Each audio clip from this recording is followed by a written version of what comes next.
One of the things we did in Missouri that has really paid off huge dividends that I think could be replicated around the country is we put in our 30 community mental health centers around the state, we put a law enforcement liaison in each one of those to be the person that the cop on the beat could call and then refer folks for mental health services of a broad range of areas, because cops had not been thinking about that directly.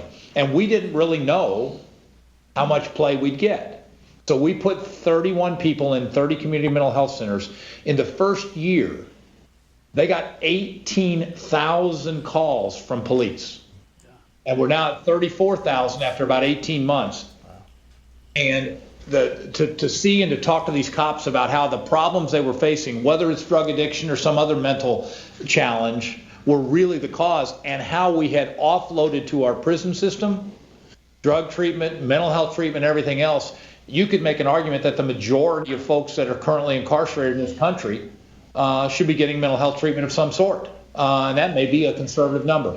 The bottom line is getting the cops on the beat, engaged instantaneously, basically, with a community mental health liaison, so that they are thinking about what is, and I could go through the statistics that follow 18,000 calls and how many have gotten treatment and how many this and that, but the bottom line, we had one fellow that had been arrested 56 times, bouncing between emergency room and county jail, emergency room, city jail, 56 times. Once he got into this system, we were able to get him the treatment he has. He now has a job. And guess what? That cop is saving a lot of time. Doesn't have to arrest the same guy 56 times anymore over an eight-year period. So the bottom line is that getting these law enforcement folks to understand that mental health is a significant part of what their job is. And with that, we also do officer wellness training to make sure that they're getting the services that they need. It's a tough job.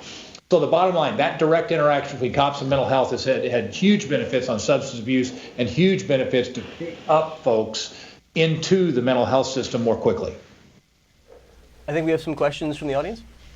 Does anyone here have a question they'd like to ask in the audience?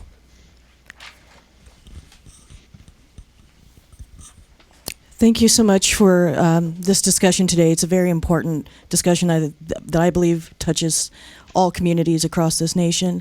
I'm wondering what your thoughts might be about community context, because the rise of the opioid crisis is happening in communities and affecting people who live amongst each other. So do you think that there's sufficient infrastructure to activate communities so that they can provide a continuum of care for people who are seeking recovery and deal with this on a community basis?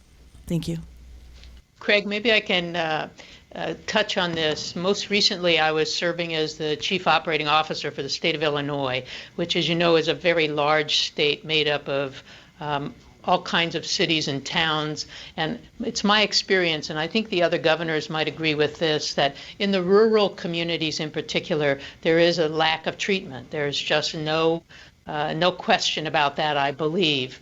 And I think a focus has to be there, because that's where we see some of the most severe levels of opioid abuse is in the more rural communities. And when people ask, well, why is that? Because there really is, there's the economic impact, obviously, of these cities and towns losing jobs. But then when people do become addicted, the ability to get treatment is very limited. So I think some focus, perhaps from the federal government, in the idea of the rural part of our nation has been overlooked. It's been a part of the political campaigns this last go around. This would be a perfect area for the federal government to give more focus to. That is treatment in the rural communities.